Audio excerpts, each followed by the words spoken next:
A partir de agora, passando a limpo as notícias do dia no Brasil e no mundo, está no ar o Jornal do Boris.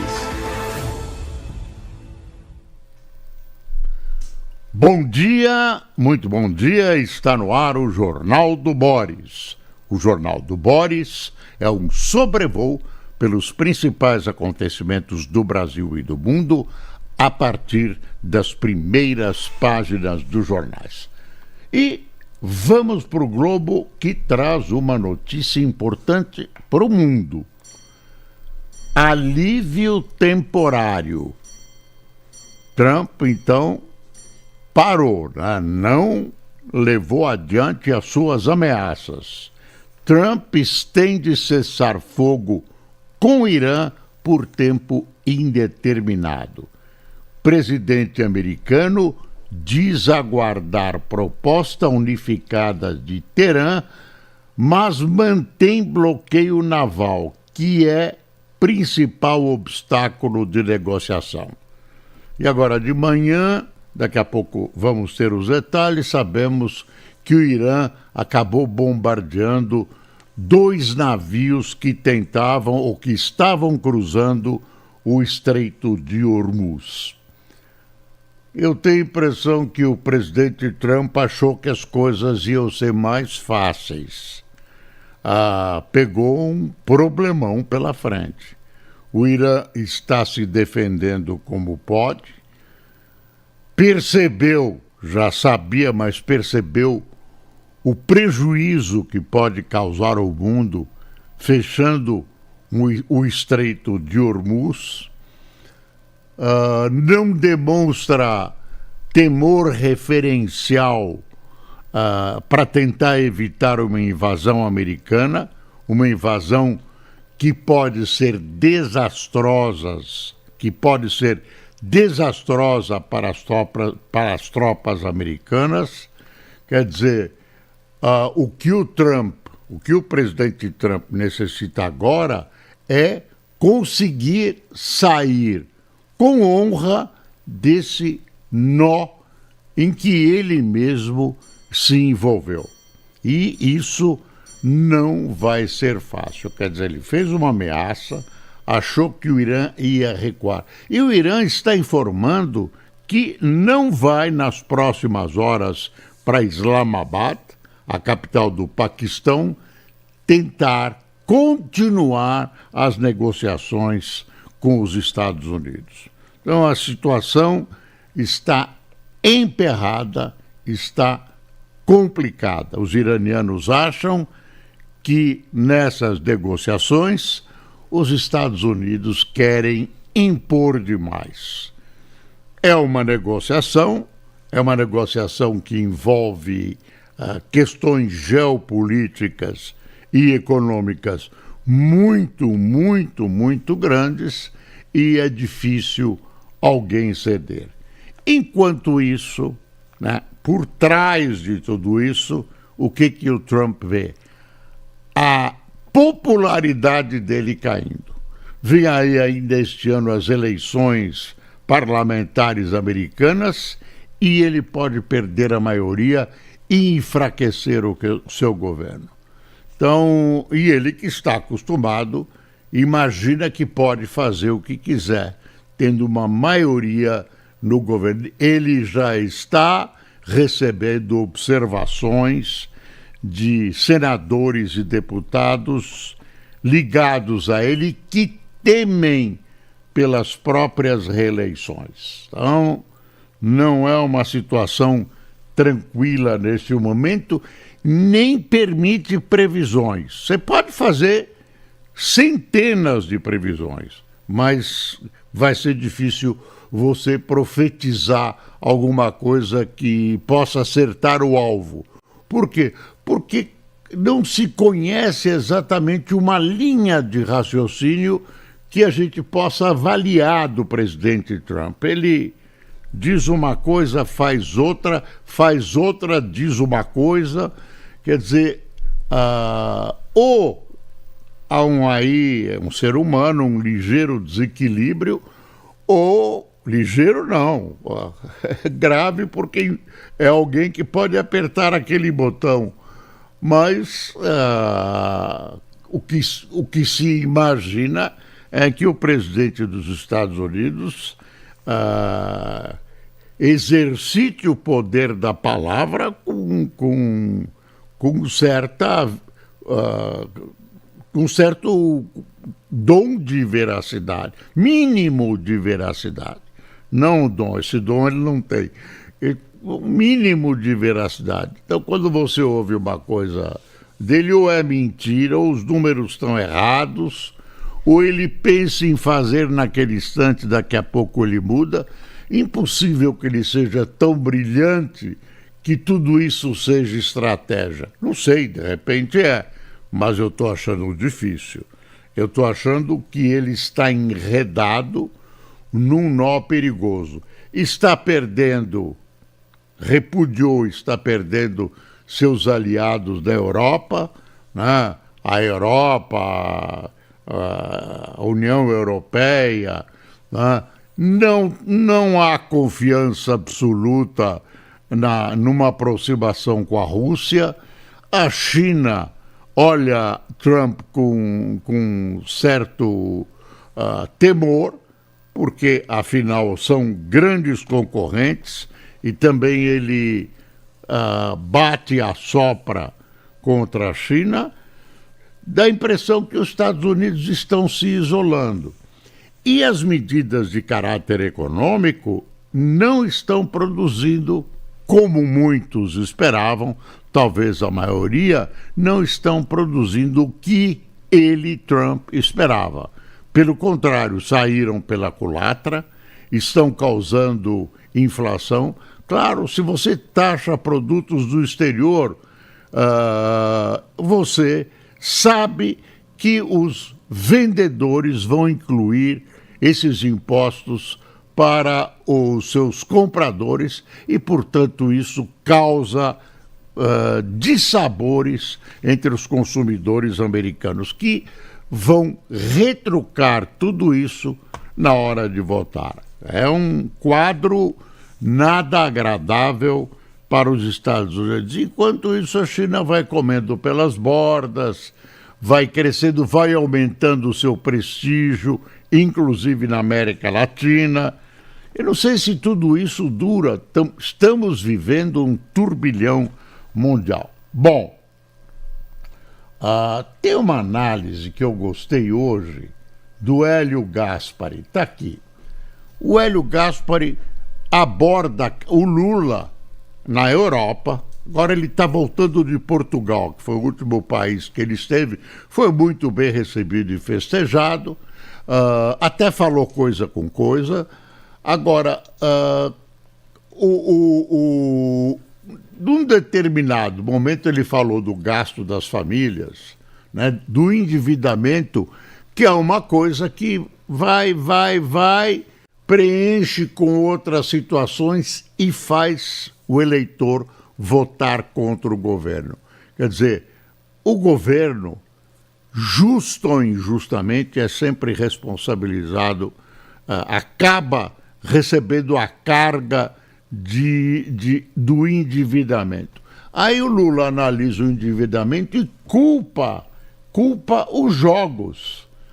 Culpa os jogos. Que ele tolerou a instalação desses jogos. E aí que entra o artigo do Hélio Gaspari: ganância arrecadatória abriu a porteira para as bets. Então ele fala assim, olha, o nível de endividamento das famílias cresceu e esse pode ser um dos fatores que erodem a popularidade de Lula. Vá lá que seja.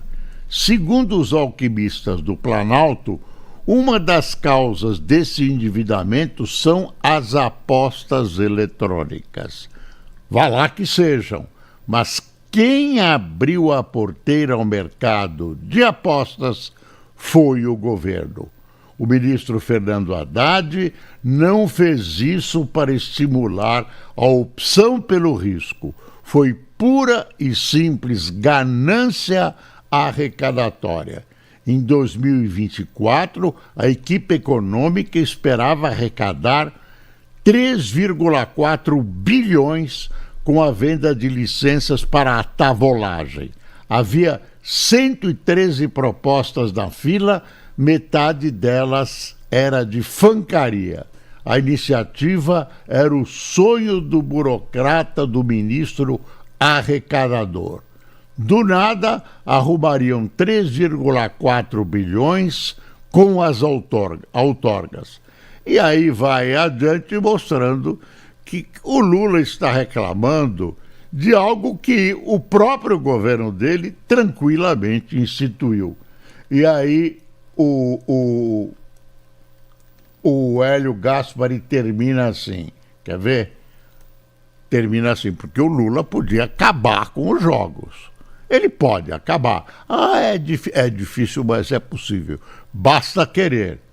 E aí ele vai trombar com forças que provavelmente têm uma presença eleitoral que não deve, segundo as regras do jogo, ser contrariadas. Então é assim, o final é assim. Falta ao governo Lula a coragem do general Eurico Dutra. Foi presidente da República logo depois da ditadura Vargas e antecipou também o governo Vargas eleito. Em abril de 1946, o Brasil tinha lindos cassinos em Petrópolis, na Urca e em Copacabana. Fechou-os todos. Hoje pode-se começar desligando as geringonças eletrônicas. Está aí o desafio para o presidente Lula, que não tem do que reclamar de uma coisa que o governo dele apoiou, criou, instituiu, e agora ele reclama das bets. O pessoal das bets diz que não, que ele só pesa apenas 0,46% no endividamento das pessoas. Isso, agora, números que vêm desse pessoal merecem não só conferência, como suspeita. E também você tem as bets legais e as bets que trafegam pelas sendas da ilegalidade.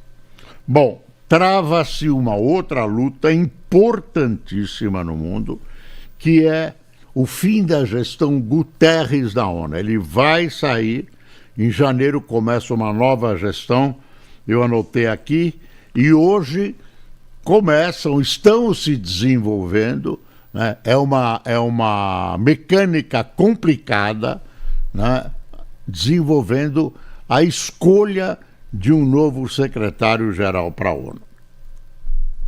Começa em janeiro de 2027 a sua atuação. E agora temos duas mulheres, Rebeca Greenspan, que é da Costa Rica, Michelle Bachelet, que foi presidente do Chile, e o argentino Rafael Rossi. As pessoas classificam como nomes interessantes, excelentes, e qualquer um deles teria condições de ocupar o secretariado-geral da ONU. O ex-presidente de Portugal completa 10 anos na Secretaria-Geral da ONU. Pegou um rabo de foguete. Agora, a ONU, eu diria que está politicamente à beira ou desmoralizada. Não consegue intervir nos problemas mais graves do globo. Não consegue usar força para interromper processos de guerra, enfim. A ONU se tornou um instrumento, e aí o Lula bate nessa tecla, se tornou um instrumento superado que merece reforma. E aí, como é que vai fazer? Os países que mandam na ONU, que têm voto permanente no Conselho de Segurança, os vencedores da guerra, não querem abrir mão do seu poder. Agora, para funcionar, Não me perguntem sugestões, eu não as tenho. Eu sei que algo não funciona e precisa ser modificado, porque um órgão cujo principal objetivo era o diálogo entre os povos e a manutenção da paz, não está mais conseguindo realizar aqueles propósitos do pós-guerra. Vamos ver, mas é importante que a gente acompanhe. Outra coisa que está correndo no Peru é a eleição. Eleição no Peru é sempre um problema. E dessa vez não deixou de ser. Tem 93% das urnas apuradas. A eleição foi domingo. 93% das urnas apuradas. Quem está na frente é a Keiko Fujimori, filha do ditador Fujimori. Ela tem 17% dos votos. A eleição, no primeiro turno, tem apenas 35 candidatos. 35 candidatos. Ela está em primeiro lugar com 17. Em segundo lugar, tem outros políticos e a gente não sabe quem vai para o segundo turno, provavelmente com ela. Por que ainda com 93% há uma incógnita? Porque os votos agora que virão são das regiões mais afastadas de Lima, as regiões mais populares, onde o pensamento eleitoral, a tendência eleitoral, não é a mesma dos grandes centros do Peru. Então é difícil conseguir prever o resultado. Por enquanto, Keiko Fujimori está no segundo turno. Mundo, está aqui o SBT News. Possível se bloqueio naval acabar, diz Irã sobre negociações com os Estados Unidos. Regime classificou cerco marítimo aos portos iranianos como ilegal. Olha aí, finalmente, depois de alguns bodes, CVM tem novo superintendente-geral em meio ao escândalo do Master. João Ascioli, presidente interino da comissão, começou a fazer trocas como resposta ao caso Master. E o STF tem que dar uma resposta sobre o que vai ser do Rio de Janeiro. Se vai ser eleição direta, indireta, o que vai acontecer no Rio de Janeiro. Não adianta deixar em suspense. Parece que vai ser essa semana.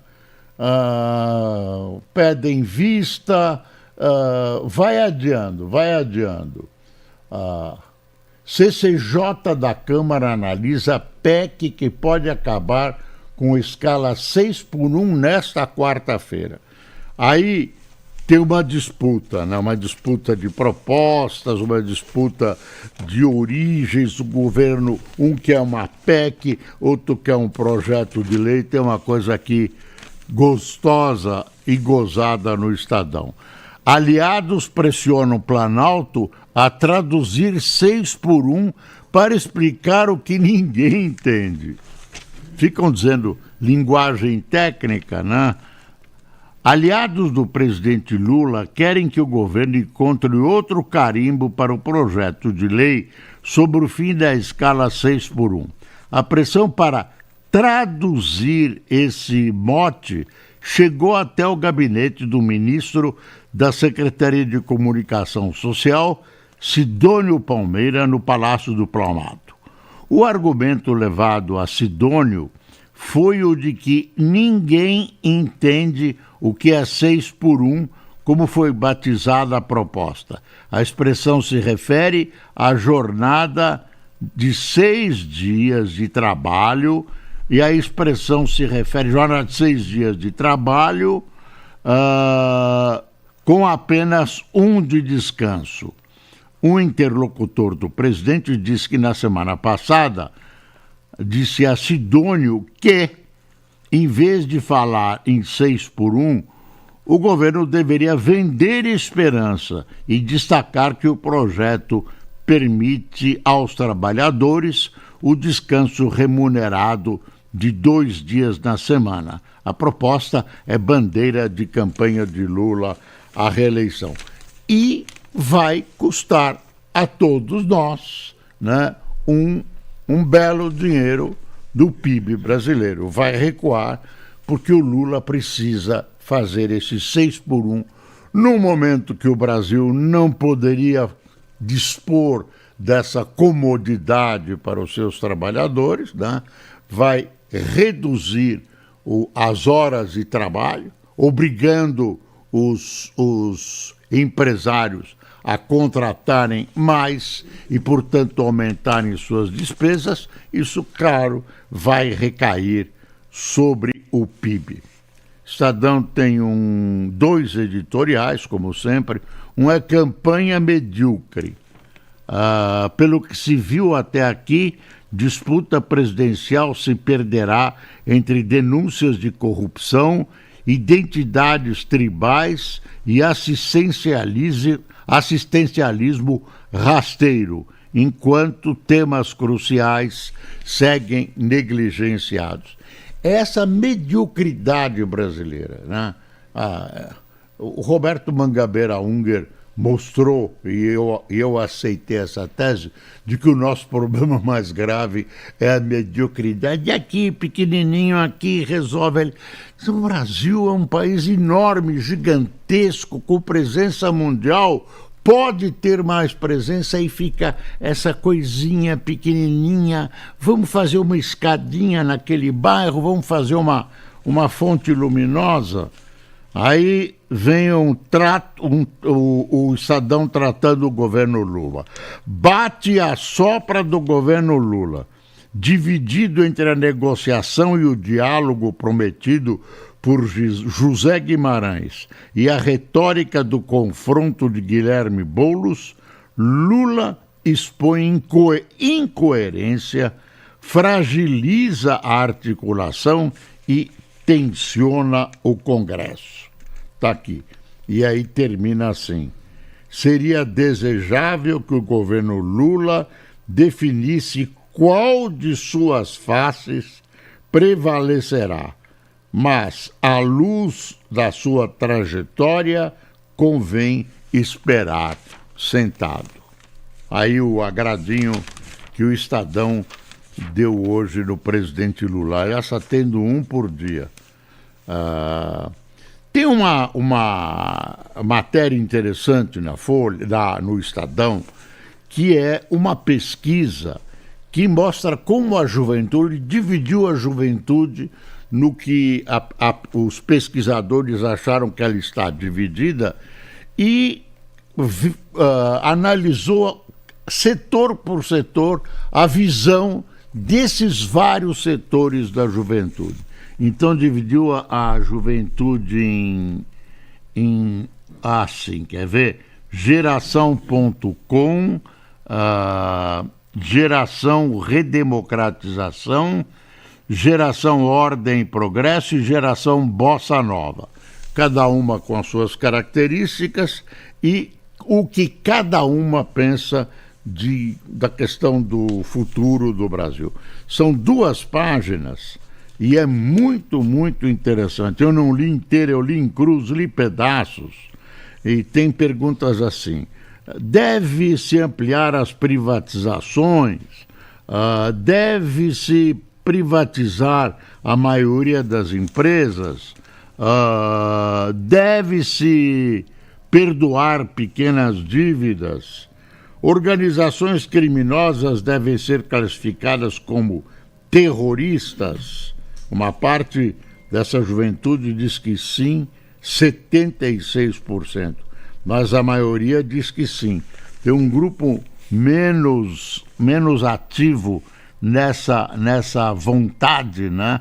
Nessa proposta, que são os que chamam de Ordem e Progresso, que representa 30% do eleitorado. Quer dizer, cada grupo desses, a pesquisa procura mostrar a sua presença no eleitorado. Lula fala em reciprocidade após delegado da PF ser expulso dos Estados Unidos. Ele não foi expulso formalmente, mas telefonam para sua casa do governo Trump e dizem que é melhor você ir embora. Se não é expulsão, eu não sei o que é. Agradinho não é. Aí, aí estão dizendo para o Lula tomar cuidado, porque a situação é confusa. É uma bruta confusão. Ninguém sabe exatamente o que aconteceu. Pelo menos não transpirou agora. Agora estão falando que esse delegado teria manipulado dados. Ele está lá é um contato com o ICE, entre a Polícia Federal e o ICE. Ele estava lá, não era clandestino nem nada. Agora, eu não sei se ele fez alguma coisa, se ele errou, o que aconteceu, ou se ele está sendo vítima. Agora, estão dizendo para o Lula, vai devagar e espera para ver o que aconteceu, porque as coisas não estão explicadas ainda. No Master, mesmo após vender 15 bi em carteiras do Master, BRB precisa de aporte do Distrito Federal. Quer dizer, além de desmontar um banco que pretendia ser um banco Master, arrasta consigo um banco federal, que é o BRB. Quem mais? Tem coisas... Hoje, quer dizer, no resto do mundo não foi feriado, né? Tem uma análise da inteligência artificial de que ela teria induzido... Pessoas usam a inteligência artificial como conselheiro ou como psicólogo. Ela teria induzido assassinatos. Flórida investiga ChatGPT por assassinatos. Autoridades analisam mensagens trocadas entre chatbot e atirador que matou 2 pessoas em universidade em 2025. Falando em universidade, continua a greve na USP. Já é tão costumeiro que deve ter data marcada para começar e para terminar. Tem uma recomendação aqui interessante. Hábito de cozinhar pode reduzir em 30% o risco de demência. Quer dizer, não é o que você vai comer, é que você vai... Esse jogo de cozinhar, né? Cozinha aqui, cuida da panela ali. Em pesquisa no Japão, benefício foi ainda maior para quem estava começando a se aventurar entre panelas e fogões. Olha que interessante. Esquema de McRyan usou Diolane, diz a Polícia Federal. Aí, gente, está o crime organizado crescendo, né? Crescendo, já extrapolou fronteiras. E tem mais uma coisa, tem um robô da NASA que indicou nas pesquisas dele que em Marte foram encontradas substâncias, toma cuidado, foram encontradas substâncias que podem indicar que algum dia em Marte houve vida, ou que há vida que não é vida inteligente, tá? Vida pode ser bactéria, micróbio, o que você quiser, precisa tomar cuidado. Mas as substâncias que podem levar à vida, pelo menos semelhante à da Terra, foram encontradas pelos aparelhos da NASA em Marte. Bom, vamos ver quem tomou cafezinho com a gente. Café tá caro, pessoal, tá? Caríssimo, caro. Aqui não, aqui nós oferecemos cafezinho. Epaminondas Barbosa, Edson Trombini, Genário Guimarães, Marco Soléu, Cauê Souza, Eduardo Salustiano, Jair Lino, Mário César, Alexandre Emídio, Valério Mistrão, é isso mesmo, José Batista de Capanema, Paraná, Eduardo Silva de Cametá, Pará, é isso? Maria Gilma de Santo Amaro, Sergipe, e Sérgio Catete de Belo Horizonte. Pessoal, muito, muito obrigado pela sua companhia, sempre agradabilíssima, né? Não dá para abarcar todo o noticiário e toda a crise mundial e brasileira, mas a gente tenta e lembra você sempre, é preciso passar o Brasil a limpo. Bom dia.